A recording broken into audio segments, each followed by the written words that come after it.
Hello everybody, hope we're all doing well. Welcome back to more esports news. As of the past couple of days, a bit of concern out there for David Vonderhaar. If you guys do not know, a designer from Treyarch and a legend in the Call of Duty scene as well, but apparently has deleted his Twitter, but not before sending a slew of tweets out there, which like I said before, drew a bit of concern from the community. So as we read off a few of these tweets, guys, we only hope the best for him and his mental condition, because as you can imagine, over the past few years, the mental strain, or anyone tied to Call of Duty, it can be pretty taxing. He seems to have reached some sort of limit out there, and I can only wish that this is taking a step back and that guy gets well-deserved rest. So before he did delete his Twitter though, and has apparently possibly taken a step back from Call of Duty entirely, here's what he did have to say on Twitter first of all as well last night, as he did tweet apparently a respectable figure, someone he does respect himself, and respectfully did tell him to actually take a step away from Call of Duty entirely. Along with that, he wanted to thank Hector though, Hector Rodriguez, alongside Fwiz, a guy over at YouTube Gaming, I'm sure you guys know his name, alongside Hastro from Envious, for their contributions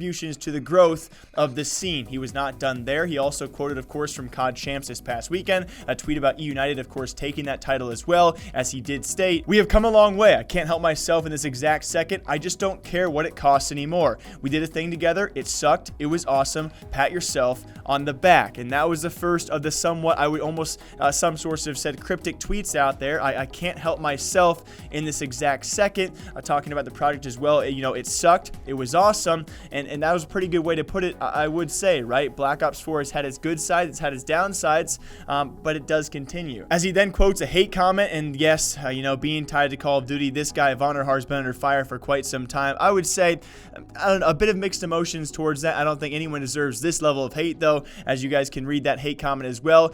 He also makes sure to note though, the last time he had authority on projects was actually Black Ops 2, which the comment actually did compliment that, alongside Blackout. As we did know, guys, with Black Ops 4, he was actually on the Blackout side of things, and we did see the joy he actually derived from that project. I remember, you know, I was following his tweets vigorously back in the day when they were updating that game still pretty frequently, or at least a little bit frequently. You know, he was tweeting out the new inventory systems. He was kind of getting excited over all the smaller features out there, but he did receive his fair bit of backlash for that game itself, as he was the lead. He was kind of the face of that project, and it didn't necessarily go over too well. You know, the success of Black Ops 4 can be debated on its own. Blackout itself, though, you know, my mindset on this in terms of competitively and tournament-wise, it was never fully supported by the game, and that's why it also felt a bit lackluster. In terms of updates, they just weren't big enough updates and near enough frequently, I would say, especially farther down the line.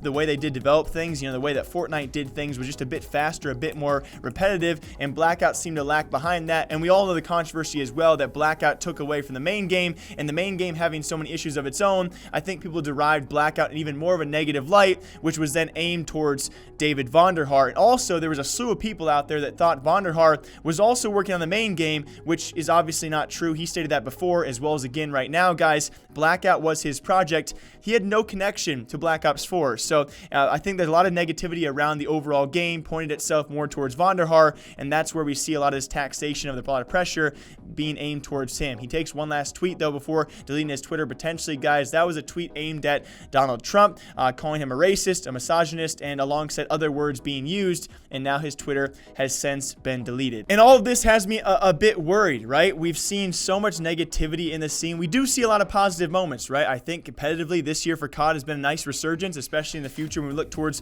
games like Modern Warfare. But when you look towards a legend in the Call of Duty scene like David Vonderhaar, none of this would be here without the guy, and now we see still utter backlash he is getting for projects he's not even been working on, which is the craziest part, right? Blaming someone for something they really have no connection to, and a legend in the scene as well, where again, we would not be in Call of Duty if it weren't for him, amongst others as well alongside him. But the fact is this, he is now getting backlash for things he did not do. He has seemingly reached a breaking point and is now apparently deleted his Twitter. I can only hope the best for this guy, and if he did actually listen to that respective figure who told him to take a break from Call of Duty, we could, for the first time in a very long time, see David Vonderhaar not even talking about Call of Duty, not even around Call of Duty, for the first time it actually enters a franchise league, and the first time it goes cross-platform, and the first time in a long time the game actually has some very, very high resurgence and potential, he could not be a part of it, and that kind of saddens me. I wish he's doing well. I hope he's doing well. If he's taking a break, I hope that's what's